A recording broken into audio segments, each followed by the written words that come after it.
Atheism is the affirmative belief that nothing used nothing to create everything. And there's no other option for an atheist but to hold this as their foundational belief. And we're going to see this by looking at the question of why is there something rather than nothing? And there are only two possible answers to this question. One is that God is the creator, and the only other option is that nothing is the creator. So, an atheist, by denying God is the creator, is left with the only option that their belief is that nothing used nothing to create everything. Of course, atheists are free to come up with a third option, but they can't come up with a third option because to do that, any option would require that the creator is outside the natural world because it's the creator of the natural world. And it would also require that the creator reveal themselves to us in the natural world because otherwise there's no way for us to know anything about them. And if that sounds familiar, it's because that's theism. And that's where we get the two possible answers. Either there is a creator outside the natural world that has revealed himself to man, which would be God, or there is no creator outside the natural world. It's just nothing. And that's what the atheists are left with. And that's why atheism is the affirmative belief that nothing used nothing to create everything. Somebody might say, what about a third option that there is a creator outside the natural world, but this creator has not revealed himself to man? That would be the position of an agnostic, not an atheist. An agnostic is neither a faith or a disbelief, but they're taking the position that there's no way for us to know. So, what would separate an agnostic from a theist is that an agnostic does not agree on how God has revealed himself to man with a theist. What would separate an agnostic from an atheist is that an atheist is taking the position that God does not exist, whereas an agnostic is not denying the possibility that God exists. They're just saying that they don't know because they are not accepting any of the ways that God has revealed himself to man that are being offered by various faiths throughout the world.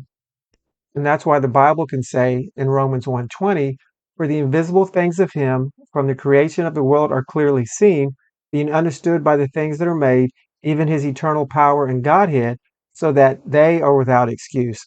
And the emphasis here on this last line, without excuse. The Bible's making it clear that this isn't really even a close call. It's an easy answer. You either have God as the creator or you have nothing as the creator. And there's really no excuse to believe or even claim that nothing used nothing to create everything. Atheists show by their actions that they agree with the Bible in Romans 1:20 that there's no excuse to claim nothing is the creator. By the way, they do everything they can to avoid acknowledging that atheism does demand the belief that nothing is the creator. They themselves, by their actions, show that they know it doesn't make sense. They're showing by their actions that they know there's really no excuse to claim nothing is the creator. And so they do everything they can to avoid acknowledging this. But again, the problem is for the atheist, there are only two possible answers to the question of why is there something rather than nothing. And those answers are either God or nothing. So the atheist wants to deny God, but the atheist also wants to avoid admitting that they're accepting nothing as the creator. So how do atheists deal with being confronted with the question of why is there something rather than nothing?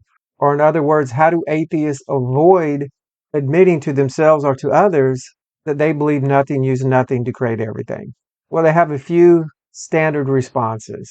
One of them is, we'll go through them here. Number one is they can say, I don't know and you don't know, or they just say, we don't know. But what we do know is that there are only two options. So either it's God or it's nothing. If you are, as an atheist, you eliminate God, then by default, you have taken the position that nothing is the creator. Second way they deal with this is by saying nothing can't be defined. Nothing is actually easy to define. Nothing is no time, no space, no matter, and no information. So there's a definition.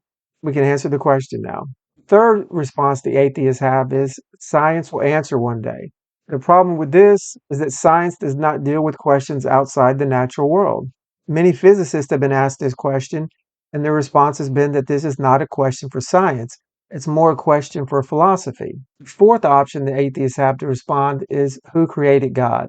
Now, this is just an attempt to change the question, just to totally avoid it by changing the question.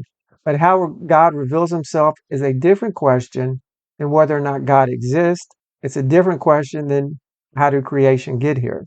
A fifth response the atheists have is to say that the physical world has existed eternally. The problem with this response is that the question is why, not when.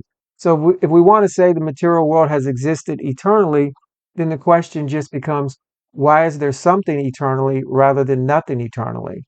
Time doesn't really change the problem, it doesn't change the question, and it doesn't change that we have the same two possible answers. A sixth response is to try to avoid the question by saying it's a meaningless question. The problem with this is when atheists do this, they're literally saying thinking is meaningless.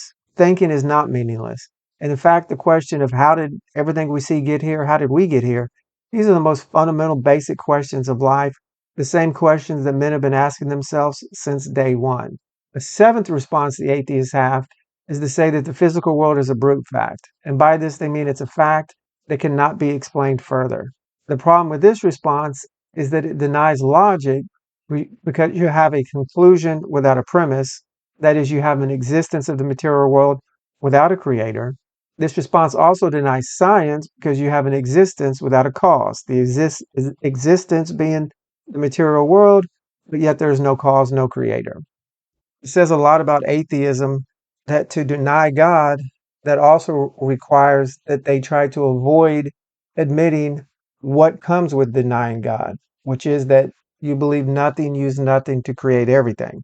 Every once in a while, you will come across an atheist that will say that they are open to the idea of nothing created everything, but they won't be able to explain it. They won't be able to give you any evidence. They won't be able to give you any science. They won't be able to back it up with logic. So, without any evidence, without any science, without any logic, they are in essence admitting that to believe nothing is the creator is a position without excuse. They have no excuse to believe that. They just believe it because they want to.